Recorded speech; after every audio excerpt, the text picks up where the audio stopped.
नमो अर्हन्ताण।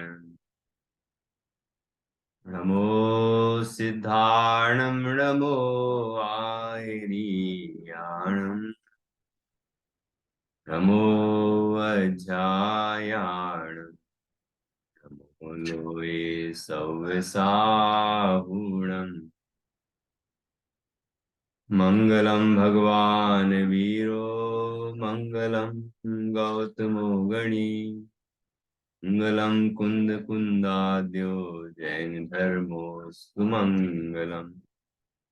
सर्वमङ्गलमाङ्गल्यं सर्वकल्याणकारकं आनं सर्वधर्माणां जैनं जयतु शासनं। जैनं जयतु शासनम्।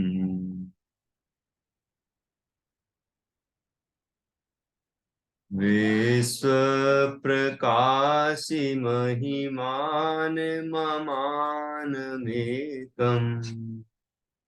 ओमक्षराद्यखिलवाङ्मयहेतुभूतम्। यं शङ्करं सुगतमीशमनीशमाहुः।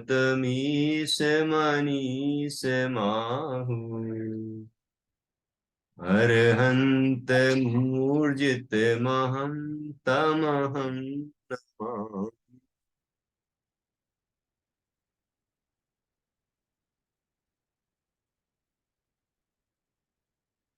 आचार्य श्री योगेंद्र देव द्वारा रचित यह अमृता सीति नामक ग्रंथ है।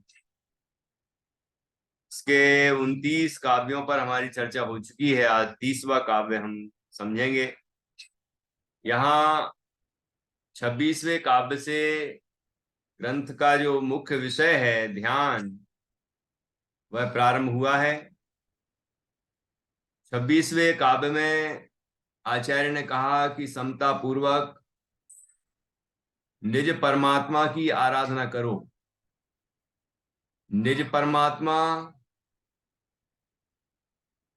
निश्चय से निज परमात्मा ही आराधना करने योग्य है और व्यवहार से अरहंत सिद्ध परमात्मा आराधना करने योग्य है।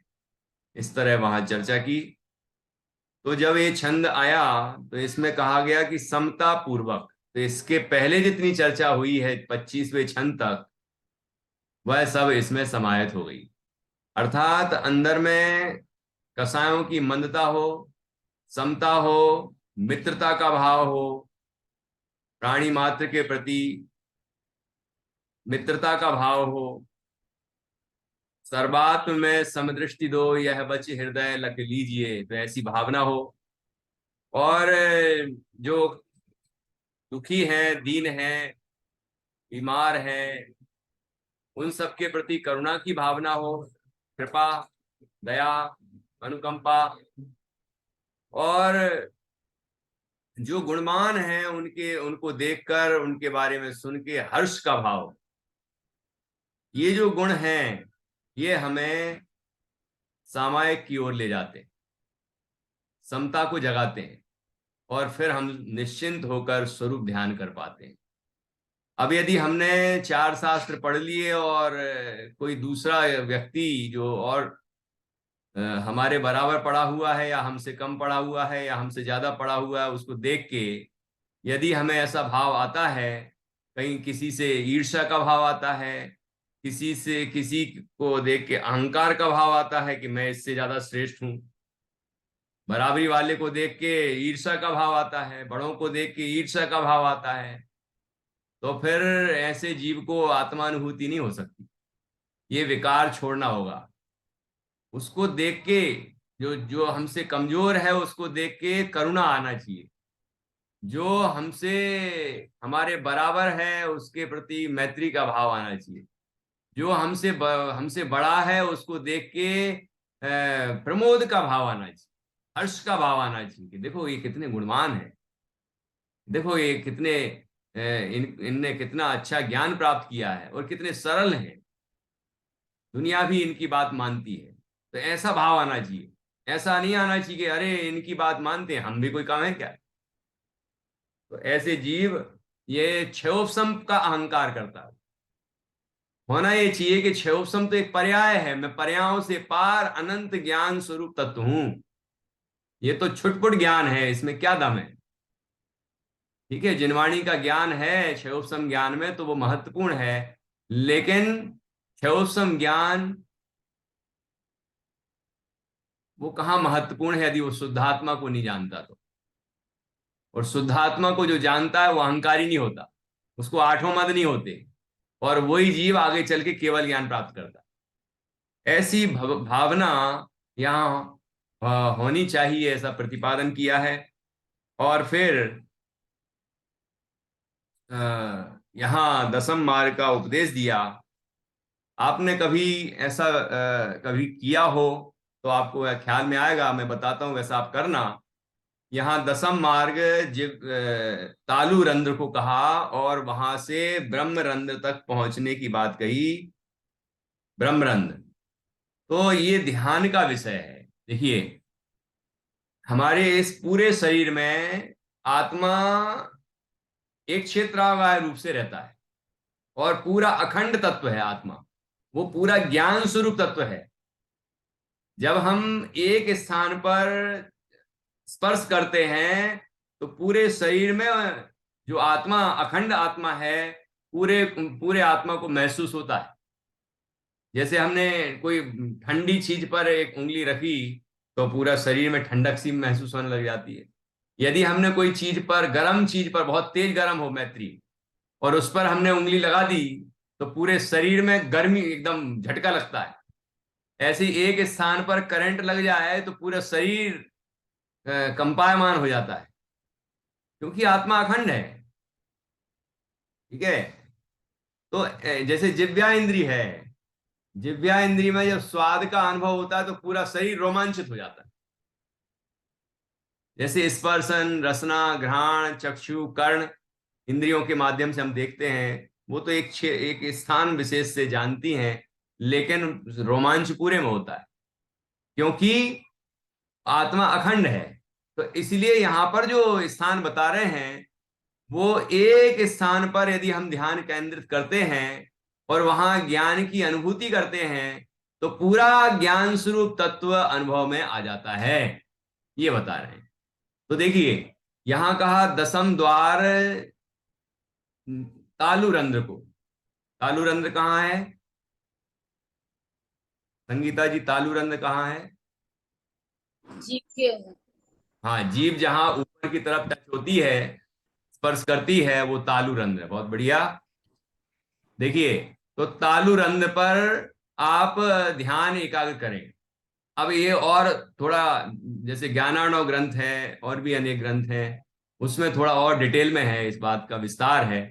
तो वहां ये बताया कि ध्यान मुद्रा जैसे लगाते हैं हम, यहाँ आसन भी बताए थे। तो आसन में मुख्य आसन पद्मासन है, और उसके बाद खड़गासन है।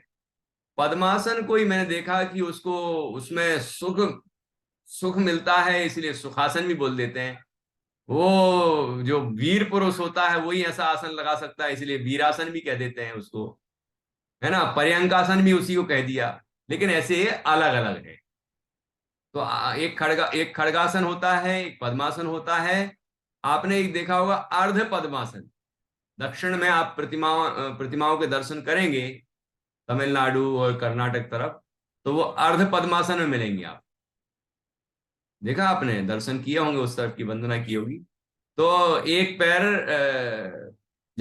दूसरे पैर की जंघा पर, बाएं पैर की जंघा पर होगा, और दूसरा पैर ज्यों का त्यों नीचे, सुखासन जैसा। तो इस तरह भी आसन लगते हैं। तो ये आसन में से वज्रासन, जो हमारे दोनों पैरों के ऊपर, पंजों के ऊपर हम अपने बैठ जाते हैं, तो वो वज्रासन होता है। जैसे कहा जाता है भोजन के बाद वज्रासन में बैठना चाहिए, है ना। तो इस तरह आसन बताए, उनमें शरीर की एकाग्रता होना चाहिए, शरीर की स्थिरता होना चाहिए। शरीर भी स्थिर होगा, और फिर स्थिरता पूर्वक जब हम ध्यान करेंगे तो ध्यान का फल मिलेगा। ठीक है। तो अब जैसे हमने ये जिव्या को ऊपर टच किया, करके देखना। आप लोग बातें तो नहीं कर रहे हैं ना? मुझे ऐसा लग रहा है, हो सकता है तत्व की चर्चा ही कर रहे होंगे। तो आप ऐसा करके देखिए, जिह्वा को ऊपर टच करिए, दांत के ऊपर दांत रखिए दोनों, है ना, ऐसे। और जिह्वा को, अब वो दिखाना नहीं है दांत, तो मुंह बंद रख के, दांत दांत को दांत के ऊपर रख के, और जिह्वा को ऊपर स्पर्श कराइए। फिर आप देखेंगे आपको क्या महसूस होता है। हम्म, किया, कुछ कुछ हुआ है? अच्छा, जीभ का जो अग्रभाग है वो ऊपर लगाइए, और ऐसा है ना, ऊपर की तरफ, उसको ऊपर की तरफ टच कराइए, है ना। फिर आपको विशेष ज्ञान जानना महसूस होगा, विशेष। अब वहीं अपन ध्यान एकाग्र करेंगे। वो तालु रंध्र है, तालु, वो अत्यंत सूक्ष्म है, पूरा नहीं है लेकिन उतनी जगह है। मतलब एक स्थान पर हमें ऐसी जिव्या करके और वहां ध्यान लगाना है, वहां लगाते गए लगाते गए लगाते गए, वहां ज्ञान ज्ञान ज्ञान ज्ञान, जानना जानना जानना महसूस होता गया होता गया होता गया। और वहां से ध्यान एकाग्र होते होते होते होते जो ज्ञान स्वरूप का अनुभव होता है, उसी को कहते हैं ब्रह्मरंध्र, है ना। ये माना जाता है ब्रह्मरंध्र। तो यहाँ ये स्थान है, इन स्थानों पर आत्म प्रदेश हैं। और आत्म प्रदेशों में, आत्मा के हर प्रदेश में ज्ञान है, जानना हो रहा है, चेतना है। उस चेतना को हम महसूस करते जाते हैं। जब हमें चिन्मात्र भाषण लगता है तो सर्व परिणाम उसमें निमग्न हो जाते हैं और अनुभूति प्रकट हो जाती है और आनंद का वेदन होता है। बस वही यहाँ पर कहा जा रहा है। तो यहाँ धैर्य पूर्वक ये कार्य, ये अभ्यास करने के लिए कहा है। धैर्य कहा गया है कि सामायिक के लिए, साधना के लिए धैर्य होना सबसे बड़ा गुण है। और पहले कहा था आलस्य को छोड़कर पुरुषार्थ पूर्वक, वो सब चीजें यहां ध्यान रखनी है, ठीक है ना। जो पहले कहे आए हैं वो यहां पर शामिल है। और जो अब कहा जा रहा है वो, और हमें उसको इकट्ठा मतलब समझना है, ठीक है। तो इस तरह से आलस्य को छोड़कर धैर्य पूर्वक जो निरंतर अभ्यास किया जाता है समता का और ध्यान का, स्वरूप ध्यान का, परमात्मा आराधना का, निज परमात्मा आराधना का, तो अनुभूति होती है, स्वानुभूति होती है, स्वरूप ध्यान होता है, ठीक है। तो यही बात यहां पर बताई गई है। हमने 26, 27, 27वें छंद की चर्चा कर ली है। 28वां छंद है ना।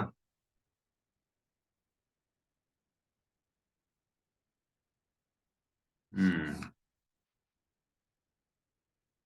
अभी 28वां नहीं हुआ है ना, 27वां ही हुआ था।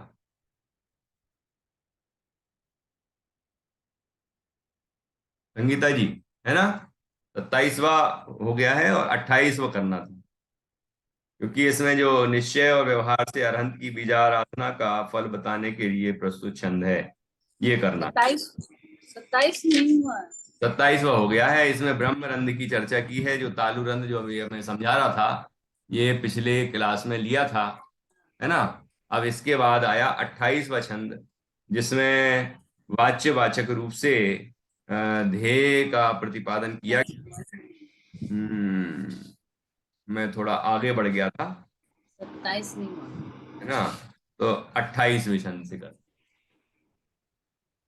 चलिए। 28वां छंद पढ़ेंगे। 27वां पढ़ना अभी आप, आपको ख्याल आ जाएगा कि जो अभी अभी मैंने फिर से रिवाइज किया है वही उसका विषय है।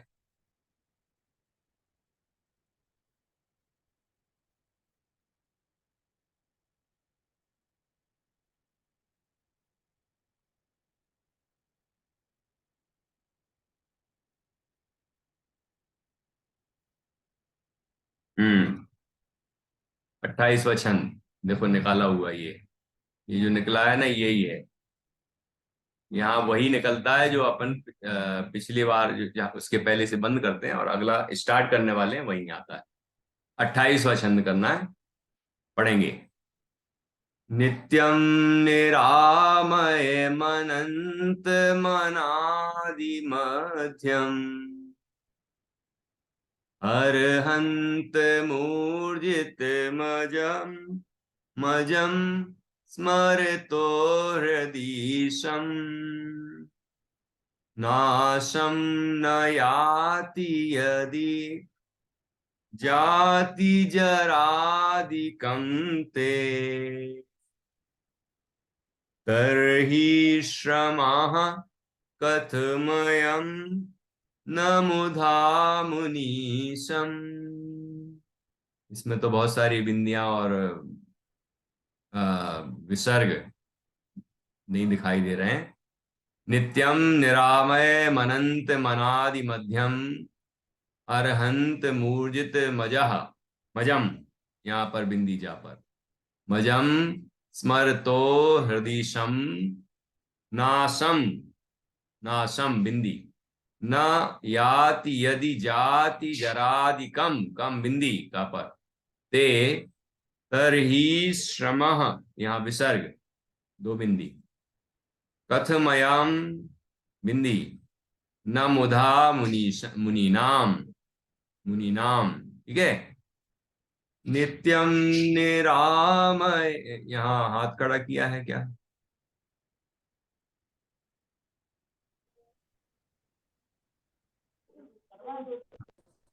भैया जी, इसकी सेकंड लाइन एक बार फिर से पढ़ा दीजिए। हाँ बिल्कुल बिल्कुल, फिर से पढ़ते हैं। नित्यं निरामयमनन्तमनादिमध्यम् अर्हन्तमूर्जित मजम् अर्हन्त मूर्जित मजम् स्मरतो हृदीशम, हृदीशम हृदय में जो हरा होता है ना, वही है हृदीशम अर्हन्त मूर्जित मजम स्मरतोरधीशम नाशं न याति यदि जाति जरादिकं ते तर्हि श्रमः कथमयं न मुधा मुनीना। ठीक है, ओके। नित्यम, नित्य कहाँ है?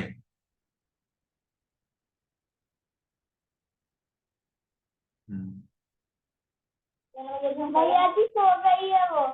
अच्छा ठीक है, चलो और कुछ पूछना है? हो गया, करें? भैया जी, यहाँ पे है अरहंत मूर्जित मजम मर्त हृदीशम।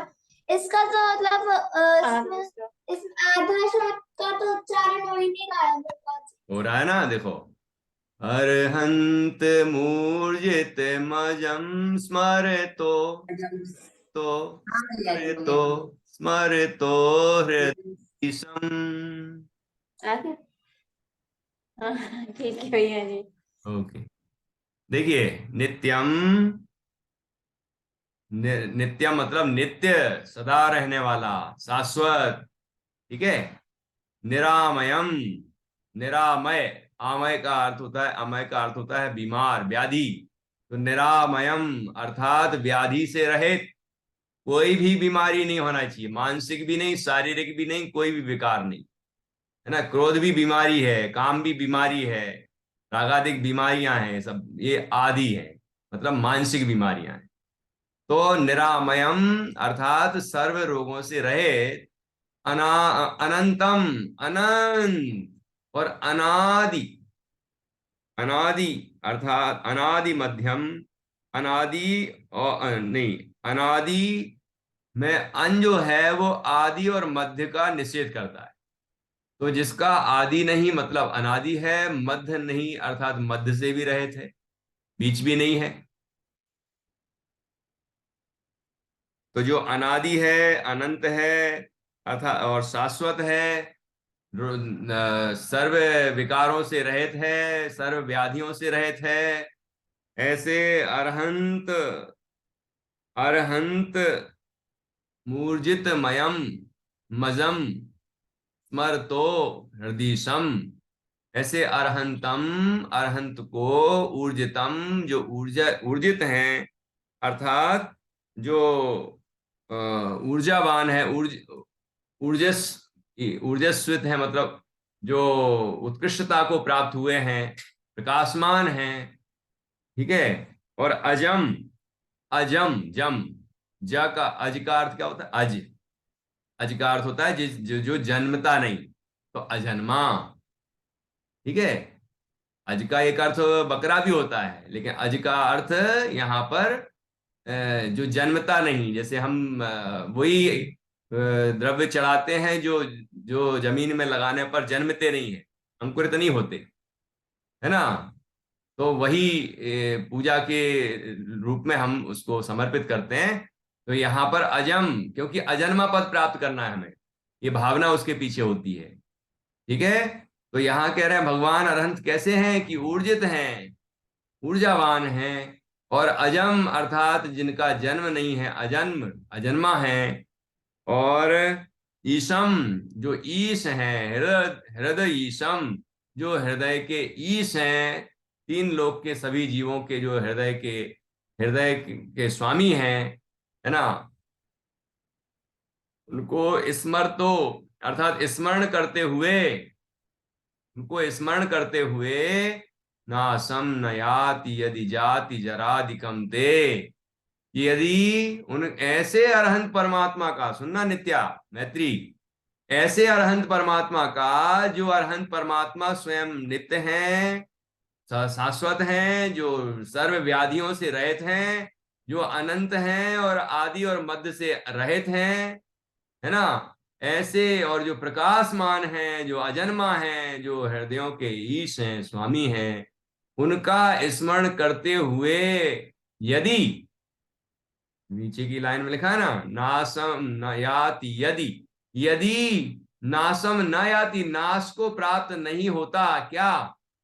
जाति जरादिकम ते, कि उन जीवों का जो भगवान जिनेन्द्र का, अरहंत भगवान का स्मरण करते हैं, उनका यदि जाति और जरादिक नष्ट नहीं होते, अर्थात उनका संसार और संसार के दुख, पंच परावर्तन, बुढ़ापा, जन्म मृत्यु, दुख यदि नष्ट नहीं होते, तो तरही अर्थात तो श्रमा श्रमः कथम अयम न मुधा मुनि नाम, कि वो मुनियों का जो श्रम है, मुनिराज जो श्रम करते हैं भगवान अरहंत की आराधना करके, जो मोक्ष मार्ग में आगे बढ़ते हैं, तो उनका ये सब जो उपक्रम है, जो अनुष्ठान है, जो साधना है, वह मुधा मतलब व्यर्थ, कथम न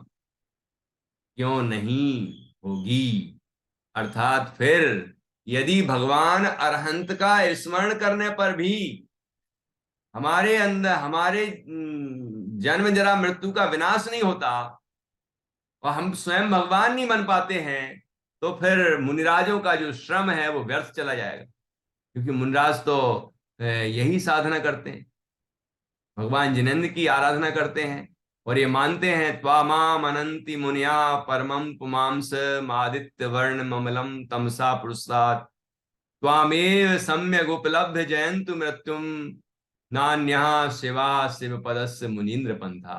हे जिनेन्द्र परमात्मा, आपने जो मुक्ति का मार्ग बताया, उसके अतिरिक्त दूसरा कोई मार्ग है ही नहीं।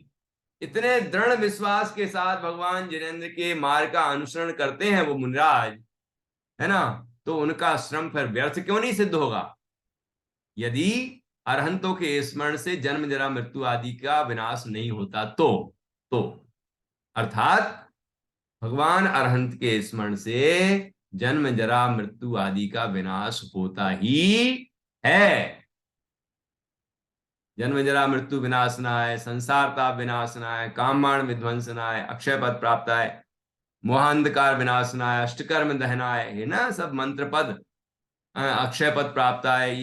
ये सब क्यों क्यों हम भगवान अरहंत की आराधना करते हैं और ये भावना करते हैं कि हमारे अंदर से विकार नष्ट हो जाएं, है ना, हम आपके समान बन जाएं। तो फिर ये यदि अरहंत के स्मरण से ये सब नहीं होता हो तो उनका स्मरण करने का क्या लाभ? अर्थात होता ही है, अर्थात होता ही है ये लाभ। भक्तामृत स्तोत्र के 10वें काव्य में कहा है ना, किसी को याद है 10वां काव्य? बोलिए। मैत्री को तो पूरा याद है भक्तामृत। अब वो बोलेगी, एक शब्द बता दीजिए भैया जी। नाट्यद्भुतं भुवने भूषणे भूतेनाथे भूतैर्गुणैः भुवि भवन्त्यमभिसुवन्तां तुल्या भवन्ति भवेतो नानुतैर्निचिम्बा भूत्याश्रितं समं करोति। बहुत बढ़िया, शाबाश, बहुत अच्छा। देखिए, यह कोई अद्भुत और आश्चर्यकारी बात नहीं है कि भगवान जिनेंद्र की भक्ति करने वाले भगवान की भक्ति करते हैं तो वो स्वयं भगवान बन जाते हैं, भगवान के समान बन जाते, तुल्या भवंती भवतो। कहते इसमें कोई आश्चर्य की बात नहीं है कि भगवान का भक्त भगवान बन जाता है। क्यों? कि दुनिया में भी कोई भी स्वामी हो और उसका जो सेवक है वो सेवक स्वामी की सेवा करता है और वो स्वामी उसको यदि अपने समान न बना पाए, धनवान न बना पाए, धन नहीं दे उसको, तो कौन सा सेवक उसकी सेवा करने आएगा? अर्थात नहीं आएगा। तो सेवक स्वामी की सेवा करता है और स्वामी उसको धन देकर अपने समान धनवान बना लेता है। तो ये तो लोक व्यवहार में देखा जाता है। तो फिर भगवान जिनेंद्र की आराधना करने वाला यदि खुद भगवान जिनेंद्र बन जाता है तो इसमें कोई आश्चर्य की बात नहीं है। तो ये बात यहां कह रहे हैं। देखिए, अब अपन इसका हिंदी में उत्थानिका और अर्थ पढ़ेंगे। निश्चय और व्यवहार से अरहंत की बीजाराधना का फल बतलाने के लिए प्रस्तुत छंद है। निश्चय से अरहंत की बीजाराधना, व्यवहार से अरहंत की बीजाराधना। बीज आराधना, ये क्या है? बीज आराधना। बीज रूप में कौन? अरहंत। बीज रूप में अरहंत। देखो, ये अरहंत जैसे बीजाक्षर होते हैं तो उसमें भी अरहंत के वाचक होते हैं वो। ऐसी बीज आराधना, बीज रूप में आराधना अरहंत की, मतलब अरहंत भगवान का हम ध्यान कर रहे हैं। ध्यान के विषय हो गए अरहंत भगवान। ये व्यवहार से अरहंत की बीज आराधना हुई, उनको केंद्र बना के हमने ध्यान लगाया, आराधना की, उनमें रमे और उनके जैसे अपने स्वरूप को जाना। अरहंतम देह मध्य तू यो जाना थी सपंडिता। तो अपने अंदर जब अरहंत के समान शुद्ध चैतन्य आत्मा को देखा तो क्या हुआ? तो फिर वो चैतन्य अनुभव में आने लगा, अरहंत के जैसा ही अनुभव में आने लगा। तो अरहंत केंद्र में, अरहंत बीज रूप है, मतलब अरहंत माध्यम है, उसमें अरहंत को विषय बनाया तो अरहंत जैसा अपना आत्मा ख्याल में आया और आत्मा का ध्यान लगाया तो वो निश्चय अरहंत की आराधना है। निश्चय से अरहंत की आराधना हुई। ख्याल में आया कि नहीं? खंडान्वय, नित्य, व्याधि रहित, अनंत, आदि और मध्य रहित, ऊर्जिस्वित, अजन्मा स्वामी अरहंत परमात्मा को मन में स्मरण करते हुए तुम्हारे हृदय का अर्थ है मन में, और हृदयसम, ईश का अलग अर्थ कर दिया, ईश को अलग करके यहाँ स्वामी अर्थ किया। तो हृदय के स्वामी ना करके स्वामी अलग और हृदय में, ये ऐसे अर्थ किया। हृदय में अर्थात मन में स्मरण ते स्मरण करते हुए तुम्हारे यदि जन्म वृद्धावस्था आदि नष्ट नहीं होते हैं तो मुनिगणों का यह श्रम क्यों व्यर्थ नहीं होगा, अर्थात अवश्य व्यर्थ होगा। ठीक है, बहुत अच्छा छंद है, सब याद करें। हिंदी अनुवाद देखिए।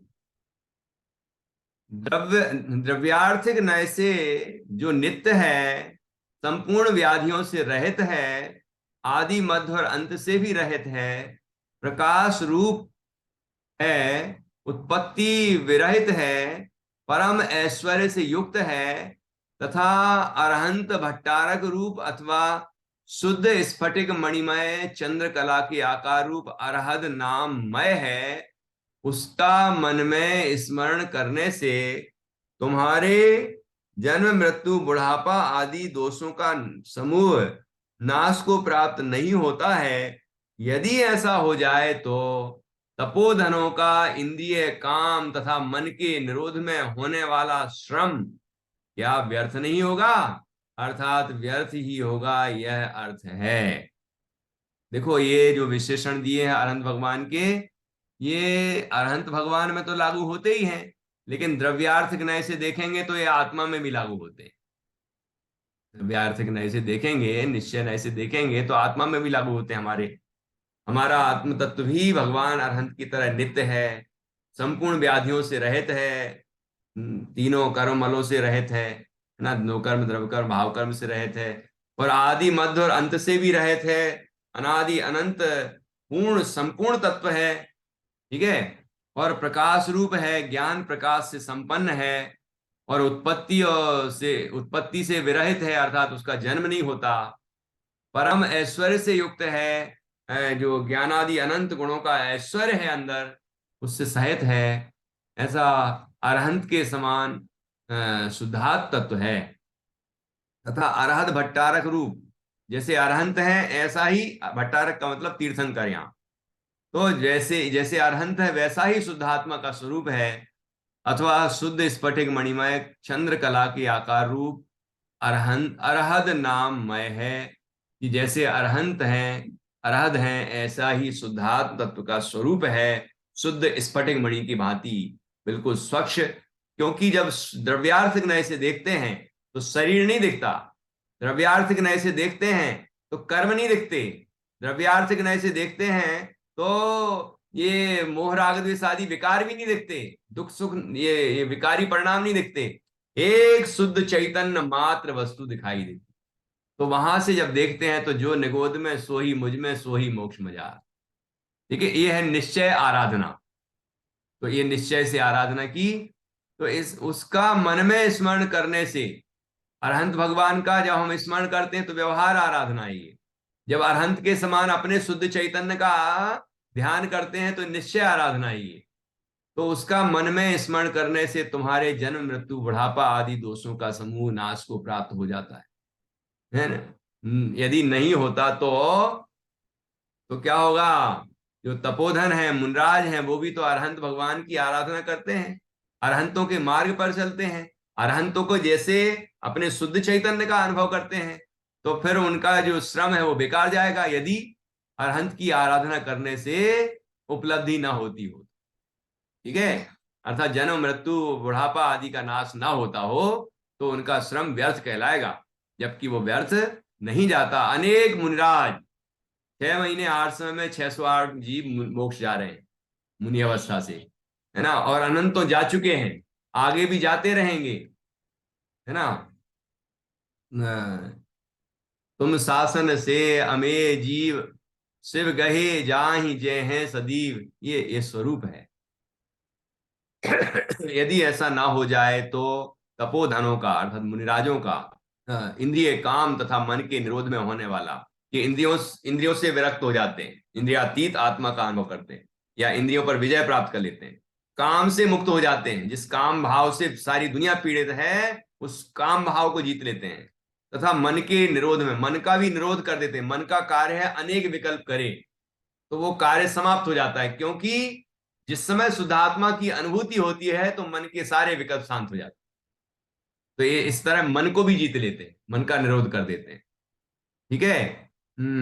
इनमें होने वाला श्रम क्या व्यर्थ नहीं होगा? यदि अरहंत भगवान का स्मरण करने से जन्म जरा मृत्यु का नाश ना होता हो तो उनका मुनिराजों का श्रम व्यर्थ नहीं हो जाएगा, अर्थात व्यर्थ ही होगा, यह अर्थ है। अर्थात मुनिराजों का श्रम वास्तव में व्यर्थ नहीं जाता, ऐसे ही हमारा भी श्रम व्यर्थ नहीं जाएगा। हम पूरे विश्वास पूर्वक अरहंत की आराधना करें, व्यवहार से आराधना करें, निश्चय से आराधना करें, और आराधना करके स्वयं आराध्य बन जाएं, स्वयं अरहंत और सिद्ध अवस्था की प्राप्ति करें। ठीक है। अब देखिए यहाँ भावार्थ।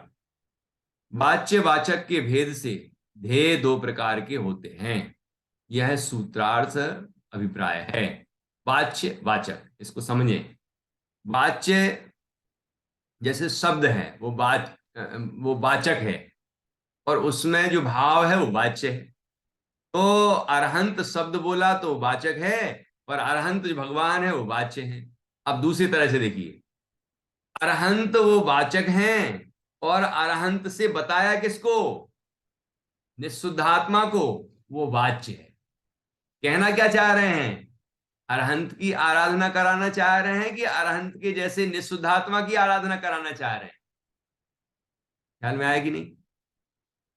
तो वाचक वाच्य के भेद से ध्येय दो प्रकार के हो गए, कि एक अरहंत भगवान ध्येय हो गए, ठीक है, उनका ध्यान करेंगे तो स्वभाव होगा, और उनके जैसा अपने आत्मा का ध्यान किया, अरहंत जैसा ही है, जिसको अरहंतम देह मध्य तो आचार्य कलंक देव कहते हैं। इस देह के मध्य में अरहंत विराजमान है, उसका उनका ध्यान करो, तो वो निश्चय ध्येय हो गया। तो दो ध्येय हो गए ना, एक बाहर अरहंत भगवान, और एक अरहंत जैसा निज निज भगवान। यह सूत्रार्थ अभिप्राय है। टिप्पणी, जो विशेष कहा था वही है। ध्यान साधना के अंतर्गत ध्येय तत्व के रूप में सकल परमात्मा अरहंत देव के ध्यान का परामर्श योगिंदु देव यहां दे रहे हैं। वस्तुतः तो निज शुद्धात्म स्वरूप में स्थिरता व निर्विकल्प अनुभूति ही ध्यान की उत्कृष्ट अवस्था है, किंतु इस अवस्था की जब तक प्राप्ति ना हो तब तक स्वावलंबन ध्यान की प्रेरणा के रूप में अरहंत परमात्मा का ध्यान करने का परामर्श दिया गया है। परमात्म ध्यान में पहले सकल परमात्मा अरहंत देव का ध्यान किया जाता है, उसमें स्थिरता प्राप्त होने पर निकल परमात्मा का ध्यान होता है। देखो यहाँ वाचक वाच्य में एक चीज और लेना है, अरहंत और फिर सिद्ध, ठीक है ना, और एक निश्चय वाले में निशुद्धात्मा ध्यान किया जाता है, होता है। परमात्मा के गुणों का पृथक पृथक विचार करते करते अंत में गुणगुणी अभेद भावना के साथ परमात्ममयता प्राप्त होती है। गुण गुणी का भेद समाप्त हो जाता है और शुद्धात्म तत्व अनुभव में आ जाता है। वितराग अरहंत देव का ध्यान साधक की मनोदशा के अनुरूप स्वर्ग अपवर्ग की प्राप्ति कराता है। ध्यान के अभ्यास से ध्येय के साथ तन्मयता प्राप्त होती है, अतः ध्याता भाव अरहत को हो जाता है। वो ध्याता जो है वो भाव अरहंत हो जाता है, स्वयं अरहंत अपने को अनुभव करता है अरहंत जैसा। ध्यान साधक का उद्देश्य सांसारिक कष्टों की निवृत्ति पूर्वक अतीन्द्रिय